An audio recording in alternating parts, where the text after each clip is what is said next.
Hoxha, vendimi i Partisë Socialiste për Ballukun pritej, por a e prisit retorikën e kryeministrit si një avokat mbrojtës? Retorika e kryeministrit patjetër që ishte e pavënd në raport me fatin e zonjës Balluku dhe në raport edhe me standardin të krijuar tashme, qoftë nga vetë kryeministri, qoftë edhe nga Partia Socialiste.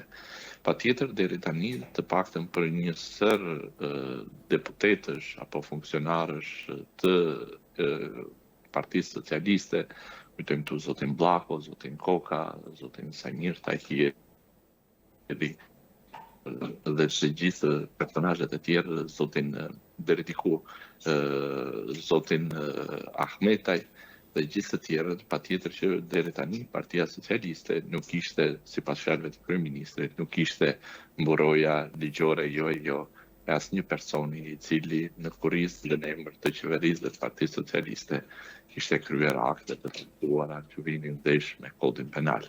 Dhe patjetër që pritej të paktën derisa u quaj çështja në gjykatën kushtetuese që të ishte i njëjti standard i krijuar edhe për rastin e zonjës Balluku.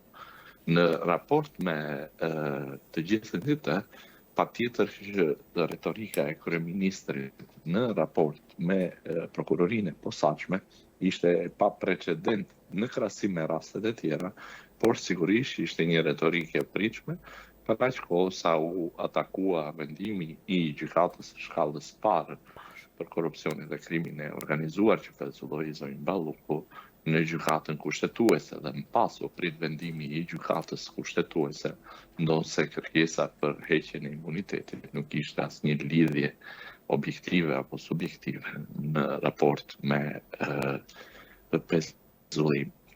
Patjetër që ishte e pritshme, por ai ka bërë si duhet punën, këtë le ta vendos opinioni publik, le ta vendos populli kur të vijë radha për të votuar. Unë nuk jam këtu për të gjykuar si e ka bërë punën e avokatit mbrojtës zoti Rama. Dilema që ka ndarë opinioni publik më dysh është që kryeministri Rama e ka mbrojtur apo po e përdor si mburoj Ballukun. Ju si mendoni?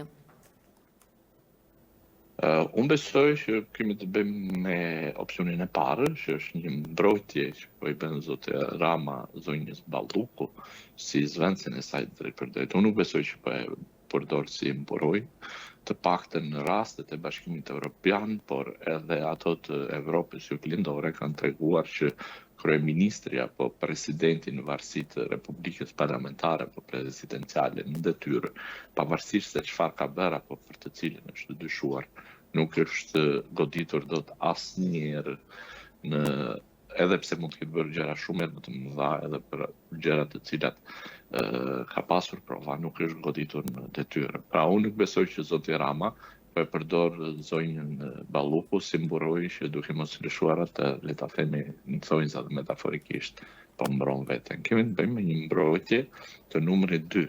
Arsyet i di vetëm zoti Rama dhe gjithë të tjerët amnicojnë ose spekulojnë. Juridikisht dosja Balluku, çfarë do të vijë më pas, çfarë skenari pritet dhe ai ka lindur e drejta Spaku të kthehet një kërkesë të ngjashme për sigurinë? Ka dy gjëra. Së pari, me gjitha gjasa dhe gjitha indikacionet janë që sot të rrëzohet kërkesa për sot të rrëzohet kërkesa për ditën e njëjtë, më saktë. Të rrëzohet kërkesa për dhënien e autorizimit dhe heqjen e imunitetit. Patjetër që prokurorisë posaçme, ndonse nuk do t'i jepet autorizimi dhe nuk do t'i hiqet imuniteti, prokurorisë posaçme i linte drejta që të caktojë një masë sigurimi të ndryshme nga arrestit në burg apo e arrestit të shtëpisë. Ka një vendim të gjykatës kushtetuese dhe praktika është e unifikuar tashmë, që masat e sigurimit për deputetët të ndryshme nga jo arrestit në burg ose arrestit të shtëpisë, patjetër që mund të jepet çdo masë tjetër ndaluese.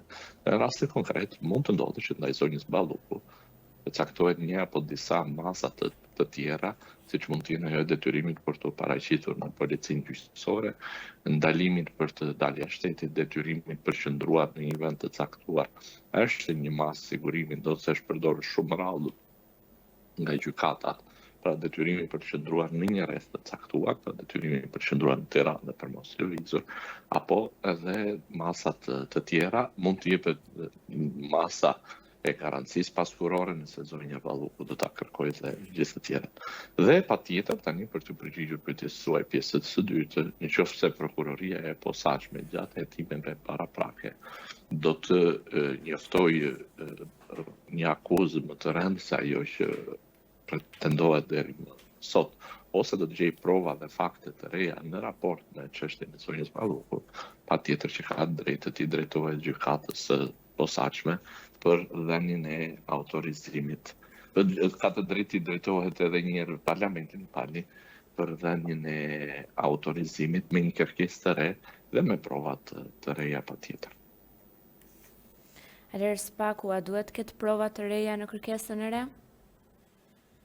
Patjetër që po, sigurisht që kërkesa e re lidhet jo vetëm me prova të reja, por edhe me një fakt penal i cili do të jetë i ndryshëm nga i pretenduar deri më sot.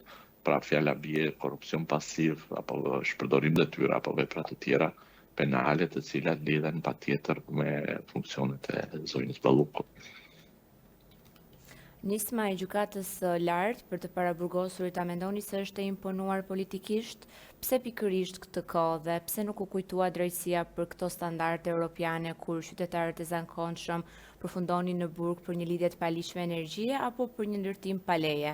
Po tani kur Spaku po çon para drejtësisë politikanë dhe zyrtar të nivelit të lartë? Tjetër që në pamje të parë, në prima facie, duket që ka një lidhje të drejt për drejt vitit 2013 dhe deri më sot, dhe është fakt që numri të paraburgosurve është më i lartë se numri të dënuarve, dhe kjo ndodh vetëm në Shqipëri. Në vendet e Bashkimit Evropian as si bëhet fjalë, por edhe në vendet e Ballkanit Perëndimor nuk ndodh kurse që numri të paraburgosurve të jetë më i lartë se numri të dënuarve. Sot kemi aktualisht 2100 e disa të paraburgosur dhe 2500 të dënuar. Ky është një fakt. Patjetër që gjykata e lartë është dashur me kohë që të veprojë, të nxjerrë një vendim unifikues, patjetër që në raport me kohën për të cilën gjykata e lartë ka zgjedhur të shprehet, të gjitha indikacionet të çojnë që kemi të bëjmë me një vendim politik, por sigurisht që unë do të rezervoja të drejtën time të shprehesha nëse kemi të bëjmë apo jo vetëm me zonjën Balluku, apo gjykata e lartë e ka ndjerë si detyrim, të ta tregojë koha dhe se si do të vendosë në raport me krimet e jakave të bardha.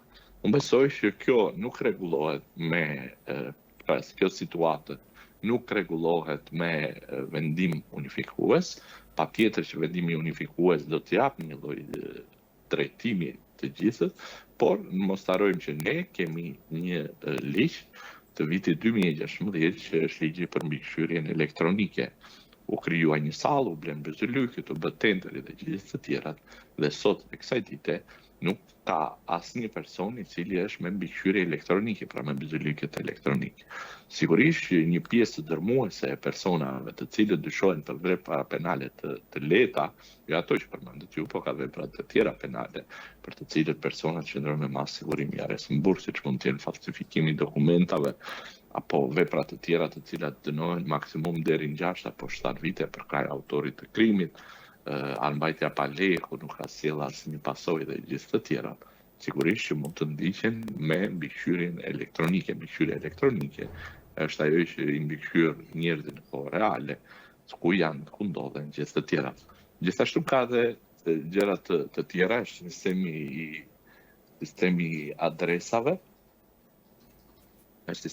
i adresave, i cili edhe ky është një problem, është policimi në komunitet. Pra të gjitha këto janë të lidhura drejt për së drejti me masën e sigurimit të arrest në burg. Dhe ajo që ka nevojë, besoj që duhet të ndryshohet, është kodi i procedurës penale. Të paktën deri më sot, pushteti diskrecional i gjykatave ka qenë tepër i madh. Unë besoj që pushteti diskrecional i gjykatave duhet të rregullohet me kodin e procedurës penale dhe praktikisht të bëhet e pamundur dhënia e masave të sigurimit vetëm në raste të jashtëzakonshme për vepra penale të cilat në maksimum dënohen 10 apo 12 vite burg. Dhe kodi i procedurës penale mund ndryshohet vetëm në 242 që ka lidhje drejt për drejt me pezullimin e politikanëve të lartë, por duhet të ndryshohet një pjesë e dispozitave të kodit të procedurës penale për të dhënë dhe për të garantuar të drejtat dhe liritë e njeriut të gjithë qytetarëve dhe jo vetëm politikanëve. Spaku ka publikuar raportin vjetor për 2025 për korrupsionin. Ju si e lexoni këtë raport dhe ku e ka thembrën e akilit? Raporti patjetër që është pjesë e punës së prokurorisë së posaçme. Prokurorët e prokurorisë posaçme janë qenë njerëzore dhe si të tilla patjetër që mund të kenë gabime pa dashje le ta themi. Dhe unë nuk besoj që ka ndonjë themër akili raporti, unë besoj që për të kthyer edhe një herë te kodi i procedurës penale, prokurorët e prokurorisë posaçme ipsa legge, pra për shkak të ligjit, janë më të ngarkuar se ç'duhet. Unë besoj që duhet të ndryshohet kodi i procedurës penale dhe disa vepra penale t'i kalojnë prokurorive të rretheve dhe disa vepra të tjera të cilat realisht janë për prokurorinë e posaçme duhet të qëndrojnë aty, që do të thënë një korrupsioni aktiv dhe korrupsioni pasiv, ushtrimi i ndikimit të paligjshëm në masën 50.000 lekë është e papranueshme që të jetë për prokurorinë e posaçme, ndërkohë që kemi një korrupsion që flitet për miliona euro, për 10 miliona euro apo për 100 miliona euro, dhe të harxojë prokuroria e posaçme resurset dhe burimet njerëzore dhe jo vetëm për vepra penale të cilat lidhen me 50.000 lekë të rinj, pra 500.000 lekë të vjetra, që është e papranueshme dhe është e turshme. Pra ne kemi pasur raste konkrete në mbrojtje që prokuroria e posaçme ka harxuar me paktën 6 apo 7 fashikuj, 3 apo 4.000 faqe për veprën penale të ushtrimit të ndikimit paligjshëm për një person i cili në fund të ditës u hetua dhe u gjykua dhe u dënua për 290.000 lekë të rinj, pra më pak se 3.000 euro. Unë besoj që prokurorisë posaçme këto çështje duhet të hiqet dhe realisht të hetojë ato çështje të cilat realisht kanë një impakt publik për taksat dhe interesat e qytetarëve. A mendoni ju avokat se tani ka mbetur vetëm spaku tani që politika dhe gjykata e lartë janë bërë në një linjë? Unë nuk do e thoja, sepse unë nuk shikoj që gjykata e lartë është bërë në një linjë. Politikanët e lartë të nivelit më të lartë, gjykata e lartë ka vazhduar linjën e prokurorisë së posaçme, pra unë nuk do guxoja të thoja që gjykata e lartë është bërë në një linjë me qeverinë.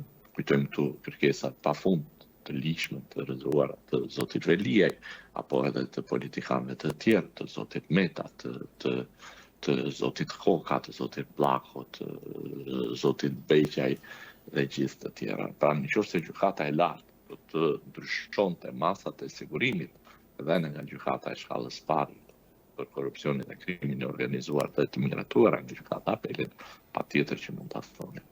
Ashtu siç e thashë, vendimi për të kaluar në dhomën e madhe, pra në Kolegjet e Bashkuara, për të njësuar praktikën, nuk do të thotë që gjykata e lartë është bërë me qeverinë.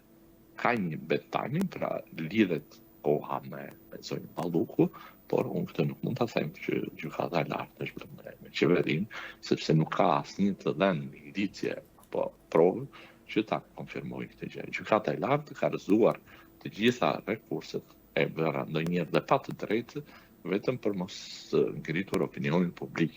Dhe kjo pastaj është dhe mungesë drejtësie, pra gjykata e lartë nuk duhet të ndikohet nga opinioni publik, por duhet të gjykojë çështjet rast pas rasti dhe të japë drejtësi. Avokat, faleminderit për kohën, punë të mbarë dhe mirupafshim. Ju faleminderit juve. Ju faleminderit.